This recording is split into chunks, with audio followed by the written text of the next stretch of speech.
तो hello and welcome back to all. तो यार आज हम अपना केमिस्ट्री का नेक्स्ट चैप्टर करने वाले हैं जिसका नाम है कार्बन एंड इट्स कंपाउंड। तो कार्बन एंड इट्स कंपाउंड में काफ़ी चीज़ें इंपॉर्टेंट रहेंगी और एग्ज़ाम के पर्सपेक्टिव से देखा जाए तो लगभग इसमें इसकी वेटेज 2 से 3 क्वेश्चन ही रहेगी। तो 2 से क्वेश्चन भी यार काफ़ी हो जाते हैं, they would be the game changers. तो सब हम स्टार्ट करते हैं कार्बन एंड इट्स कंपाउंड। तो सबसे पहली बात, कार्बन है क्या? कार्बन एक एलिमेंट है जिसका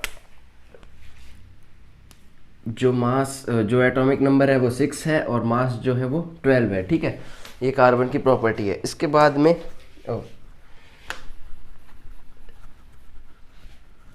इसके बाद में आता है आपका अर्थ के अंदर ना 0.02% कार्बन जो है वो क्या है, as a form of minerals के फॉर्म में प्रेजेंट है। मिनरल्स जैसे कि पेट्रोलियम हो गया, ठीक है, और भी अर्थ की क्रस्ट में मौजूद है। ये सब क्या है, 0.02% कार्बन ऐसा है और 0.03% कार्बन ऐसा है जो एटमॉस्फेयर के अंदर प्रेजेंट है। ठीक है, तो ये कभी कभी पूछ लेता है कि कार्बन की परसेंटेज कितनी है, और दोनों परसेंटेज अलग हैं। ये तो है कार्बन की as a form in the form of minerals और ये है 0.03% इन द एटमॉस्फेयर। ठीक है, तो ये हो गया। इसके बाद में आपका नेक्स्ट आता है कार्बन जो है उसका एटॉमिक नंबर कितना है, 6 है। तो जैसे ही हम सेल भरने जाएंगे तो कैसे भरेंगे, पहले सेल में 2 इलेक्ट्रॉन्स लगा देंगे, अगले में 4 लगाएंगे, 1 2 3 4। तो आपको पता था कि जो लास्ट वाली होती है उसको ऑक्टेट फिल करने के लिए कितने चाहिए होते हैं, 8 चाहिए होते हैं। तो इसमें 6 है, तो ये क्या करेगा, या तो दो इलेक्ट्रॉन्स को ले लेगा या फिर 6 इलेक्ट्रॉन्स को लूज करना, 4 इलेक्ट्रॉन लूज करने पड़ेंगे या फिर 4 इलेक्ट्रॉन्स गेन करने पड़ेंगे। ठीक है, तो पहला पॉइंट तो याद है, इसको 4 इलेक्ट्रॉन अगर ये गेन करेगा, ठीक है, 4 इलेक्ट्रॉन अगर गेन करेगा तो क्या है ना, इसके अंदर प्रोटॉन्स जो इलेक्ट्रॉन्स हो जाएंगे ना, इलेक्ट्रॉन्स वो हो जाएंगे 10। ठीक है, जो प्रोटॉन है वो कितने हैं, 6। ठीक है, तो इलेक्ट्रॉन की वैल्यू 10 हो जाती है। वो जो न्यूक्लियस है उसको संभालने में दिक्कत हो जाती है, 10 इलेक्ट्रॉन। ठीक है, इसलिए वो 4 इलेक्ट्रॉन्स को लूज नहीं करता है। इसके बाद में अगर ये 4 इलेक्ट्रॉन्स को लूज करता है, इसलिए वो गेन नहीं करता। अगर वो 4 इलेक्ट्रॉन लूज करता है, मान लो ये वाले 4 लूज कर देता है, तो क्या होता है, तो जो इलेक्ट्रॉन्स थे वो कितने रह जाते हैं, 2 रह जाते हैं। प्रोटॉन जो है वो 6। तो अब भी क्या है, न्यूक्लियस के लिए बहुत डिफिकल्टी हो जाती है इन 2 बचे हुए इलेक्ट्रॉन्स को संभालना, इसलिए वो 4 इलेक्ट्रॉन्स लूज भी नहीं करता है। ठीक है, तो अब वो करता क्या है, अब कार्बन जो है वो शेयरिंग करता है। ठीक है, उस शेयरिंग को हम बोलते हैं कोवेलेंट बॉन्ड। ठीक है, कोवेलेंट बॉन्ड। ठीक है, कोवेलेंट बॉन्ड क्या होता है, जैसे कार्बन को अगर H के हाइड्रोजन के साथ रिएक्ट करना है, ये हाइड्रोजन है, ये हाइड्रोजन, ये हाइड्रोजन, ये हाइड्रोजन, तो इसमें क्या होता है, हाइड्रोजन के पास 1 इलेक्ट्रॉन होता है, इसके पास 1, इसके पास 1, इसके पास 1। कार्बन के पास आउटर मोस्ट में कितने, 4 है। ठीक है, तो ये क्या करते हैं, शेयरिंग करते हैं। मतलब कि जब इसको जरूरत होगी तो ये 2 यहाँ रख लेगा, जब इसको जरूरत होगी तो ये यहाँ रख लेगा। ठीक है, जब इसको जरूरत होगी तो ये यहाँ, ये आपस में शेयर कर रखे हैं इन्होंने इलेक्ट्रॉन्स। ठीक है, तो इसको बोलते हैं कोवेलेंट बॉन्ड। आपको इतना डेप्थ में पढ़ने की जरूरत नहीं है कोवेलेंट बॉन्ड को, बस इतना याद रखना, कार्बन क्या है, कोवेलेंट बॉन्ड फॉर्म करता है। ठीक है, कार्बन फॉर्म्स कोवेलेंट बॉन्ड। इसके बाद में नेक्स्ट आता है कार्बन की कुछ प्रॉपर्टीज हैं, जैसे कि कार्बन क्या है, टेट्रावैलेंसी शो करता है। टेट्रावैलेंसी जो ये मैंने बताई आपको, ठीक है, 2 वैलेंसी शो करता है, या तो 4 देगा या फिर 4 लेगा। ठीक है, इसके बाद में नेक्स्ट आता है कार्बन के स्ट्रक्चर जो है, मतलब डिफरेंट स्ट्रक्चर में कार्बन एग्जिस्ट कर सकता है। ठीक है, उसके बाद में आता है इसकी प्रॉपर्टी है कैटेनेशन की। कैटेनेशन क्या होता है, जैसे कि कार्बन आपस में रिएक्ट कर जाता है, जैसे सी सी सी सी सी सी, ऐसे हम कुछ भी बना सकते हैं, जितने भी सी जोड़ना चाहो आप, मतलब कार्बन जो है आपस में रिएक्ट कर लेता है। ठीक है, तो ये कार्बन की एक प्रॉपर्टी है कैटेनेशन। ठीक है,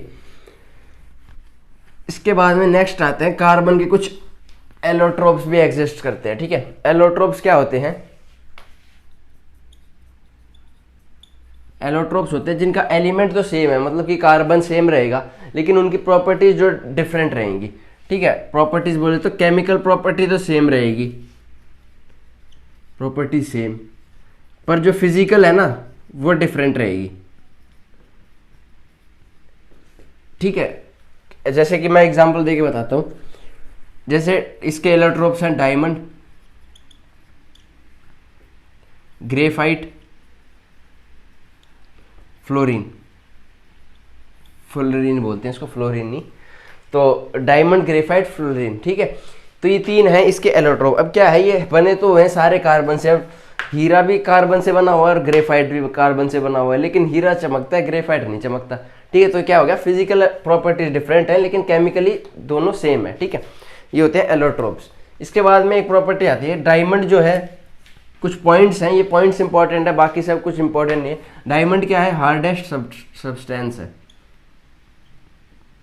ठीक है, इसमें क्या होता है, ग्रेफाइट सॉफ्ट होता है। ग्रेफाइट का स्ट्रक्चर शो हो रहा होगा, जैसे कि ग्रेफाइट आप देख रहे हो कि ग्रेफाइट क्या है ना, लेयर्स की फॉर्म में है, लेयर्स की फॉर्म में ग्रेफाइट है। ठीक है, तो ग्रेफाइट लेयर्स की फॉर्म में होने की वजह से वो एक स्लिपरी सब्सटेंस हो जाता है। तो इसको क्या है, मशीन्स वगैरह में यूज़ करते हैं as a form of grease. तो इनको ग्रेफाइट को डाल देते हैं मशीन में, उससे क्या है, मशीन जो है स्मूथली रन करती है। ठीक है, उसके बाद में आता है आपका फुलरीन।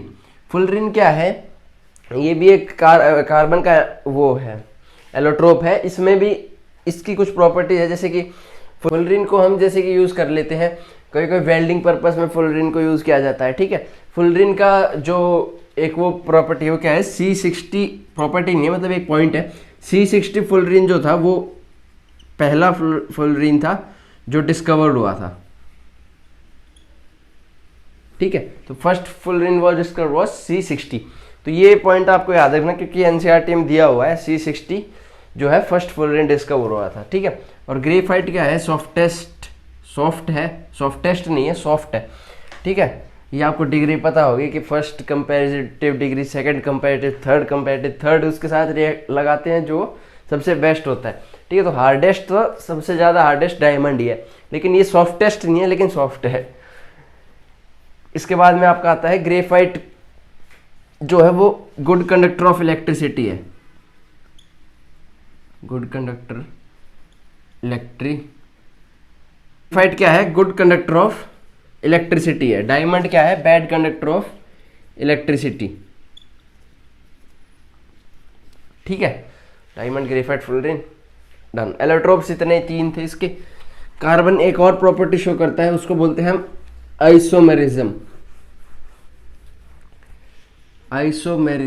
आइसोमर्स कार्बन जो है आइसोमर्स फॉर्म करता है। जैसे आइसोमर्स क्या होते हैं, 3 4, ये हाइड्रोजन, ये हाइड्रोजन, ये हाइड्रोजन, ये हाइड्रोजन, ये हाइड्रोजन। ठीक है, एक ये स्ट्रक्चर हो गया, एक ये हो गया।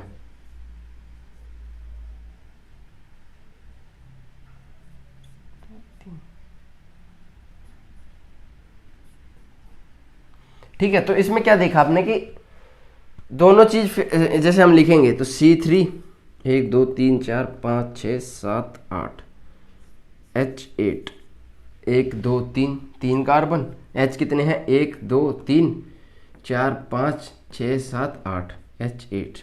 दोनों का फॉर्मूला जो है वो सेम है लेकिन स्ट्रक्चर क्या है, डिफरेंट है। इसमें ऐसे लगे हुए हैं, इसमें ऐसे लगे हुए हैं। ठीक है, तो ये क्या होते हैं, आइसोमर्स होते हैं जिनका फॉर्मूला सेम है लेकिन स्ट्रक्चर डिफरेंट है। तो ये भी कार्बन एक प्रॉपर्टी शो करता है, आइसोमेरिज्म जिसको बोलते हैं। ठीक है,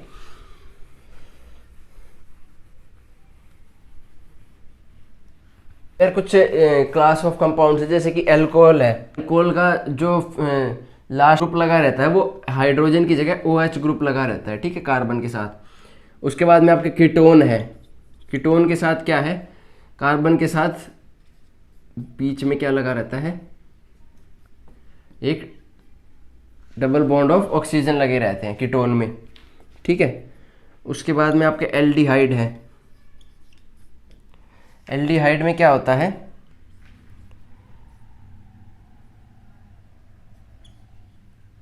ऑफ ऑक्सीजन लगे रहते हैं लास्ट वाले कार्बन पे। ये होता है आपका एल्डिहाइड, ये कीटोन, ये अल्कोहल। तो ये क्या है, ये भी कुछ आपके मतलब फंक्शनल ग्रुप्स हैं। इनके फंक्शनल ग्रुप क्या है, अलग है। जिसके अल्कोहल में OH ग्रुप लगा रहता है, कीटोन में डबल बॉन्ड ऑफ ऑक्सीजन लगा रहता है, एल्डिहाइड में डबल बॉन्ड ऑफ ऑक्सीजन लेकिन लास्ट में।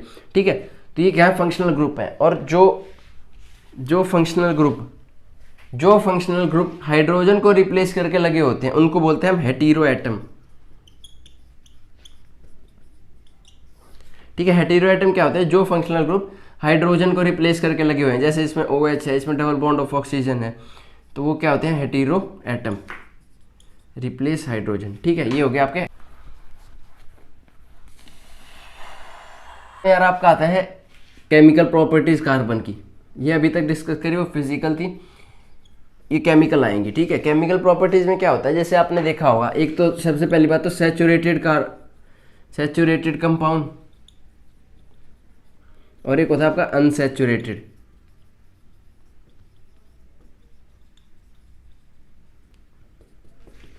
ठीक है, सैचुरेटेड क्या होता है, जो सिंगली बॉन्ड लगे रहते हैं। ठीक है, जो डबल बॉन्ड लगे रहते हैं उनको बोलते हैं हम अनसैचुरेटेड कार्बन कंपाउंड।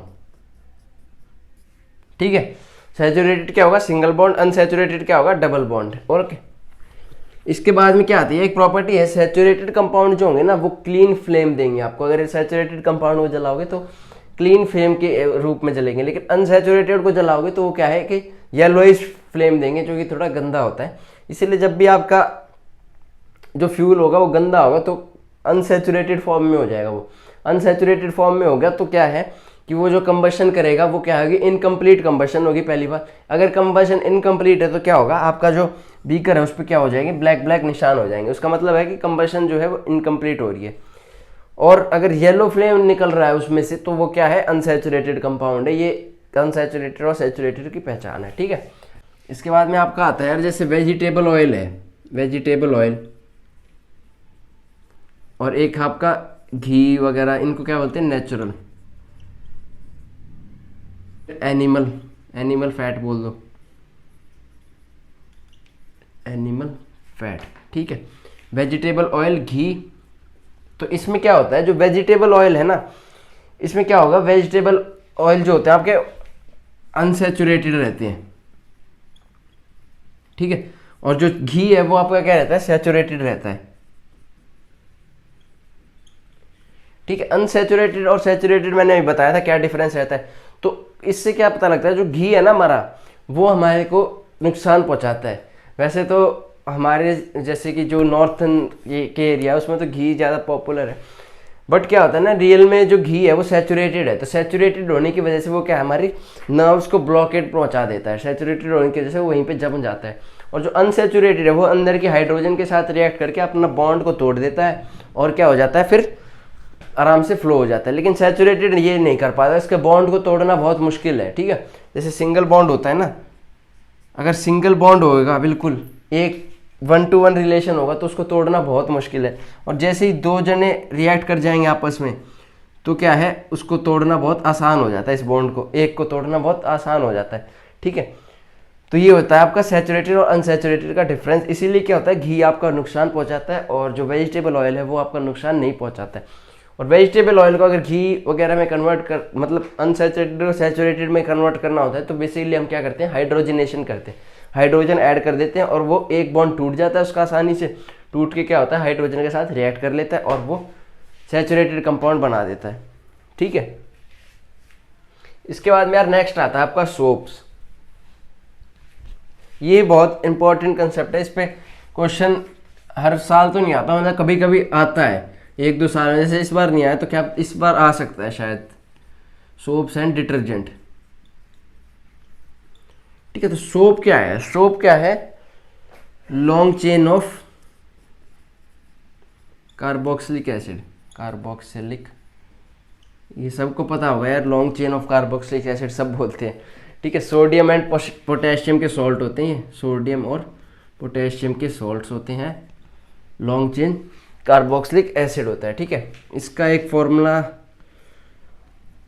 C17H35COOH, ये क्या है, एक सोप का फॉर्मूला है। तो सोप बेसिकली बनता कैसा है, सोप बनता है आपका जब कार्बोक्सिलिक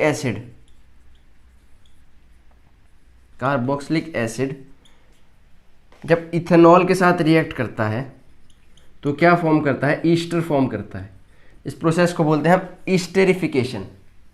ठीक है, ये प्रोसेस है ईस्टेरिफिकेशन, ईस्टर की फॉर्मेशन जिसमें हो रही है वो ईस्टेरिफिकेशन है। अब जो ये ईस्टर फॉर्म हुआ है आपका, ये जब सोडियम हाइड्रोक्साइड के साथ रिएक्ट करता है तो ये क्या बना देता है, आपका सोप बना देता है, C17H35COOH।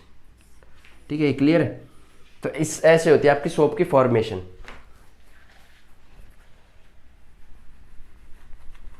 अब यार नेक्स्ट आता है आपका सोप रिएक्ट कैसे करता है, वो सबको पता है यार, मिसल्स फॉर्म करता है सोप।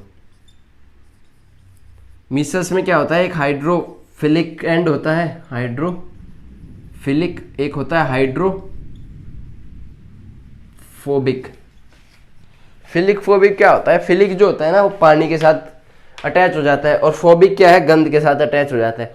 ठीक है, तो फिलिक जब गंद पानी के साथ अटैच हुआ, और फोबिक जो है वो गंद के साथ अटैच हुआ, तो क्या करता है, जैसे हम उसको रगड़ते हैं, धोते हैं, तो क्या होता है, वो खींच के बाहर निकल आता है। तो खींच के बाहर निकल आता है तो क्या उसमें कौन मदद करता है, आपका फिलिक उसको बाहर निकालने में मदद करता है।